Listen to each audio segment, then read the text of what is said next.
Bonjour, cette vidéo est pour expliquer un peu le principe de Kaggle. Alors Kaggle, c'est comme un outil en ligne de partage de code et de travaux scientifiques. Il y a beaucoup de compétitions, donc on se lance des défis.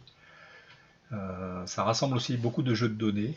Donc quand vous créez votre compte, vous avez donc une sorte de tableau de bord où vous avez alors la possibilité, essentiellement, ce qui est intéressant pour nous, c'est d'aller dans des jeux de données.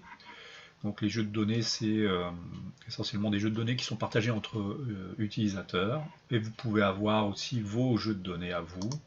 Donc vous pouvez avoir en fait des jeux de données qui sont propres à vos travaux. Vous pouvez les rendre publics ou privés. Donc data sert à ça, code sert essentiellement à faire du code, donc vous avez la possibilité d'aller voir du code déjà partagé par d'autres utilisateurs, donc ça peut être intéressant de regarder ça, ou alors vous avez la possibilité de faire votre propre code, donc dans le même principe que Jupyter Notebook. Donc là vous avez déjà certains bouts de code qui ont déjà été faits, et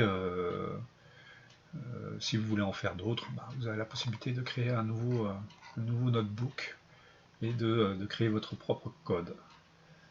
Ce qui est important aussi avec Kaggle, c'est de faire la vérification par téléphone.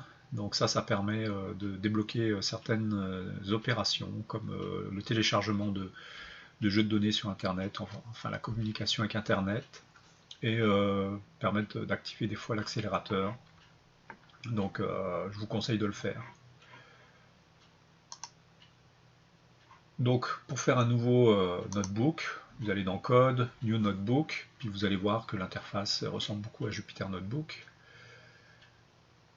Essentiellement, on va coder en Python. Donc il vous propose un code par défaut que vous pouvez enlever. Je vous explique un peu comment ça fonctionne. Mais c'est comme Jupyter Notebook, donc vous pouvez faire des bouts de code, ce que vous avez l'habitude de faire. Donc des imports, donc les mêmes choses qu'on peut faire. Donc toutes les commandes Python qui sont bonnes, vous pouvez les exécuter ici. Vous allez avoir le résultat. Et voilà, donc on va utiliser Kaggle pour faire certaines opérations. Donc soyez familier un peu avec cette interface. Vous allez voir qu'il y a possibilité d'ajouter des blocs de code, donc de partager son code en plusieurs blocs.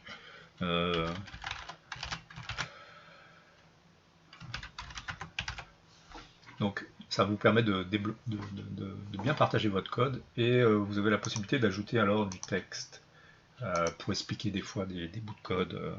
Ceci est un... Ceci...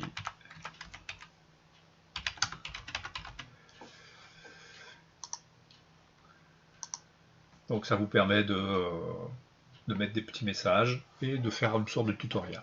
Quand vous avez fini, vous avez la possibilité de sauvegarder en ligne. Alors il vous conseille de faire un commit et de sauvegarder, de faire un run, donc d'exécuter votre code. C'est pas obligatoire, vous pouvez faire un quick save.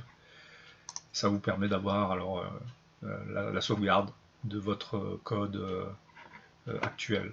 Donc après vous pourrez aller retrouver votre feuille notebook dans vos travaux. Si vous voulez changer le nom, vous changez le nom.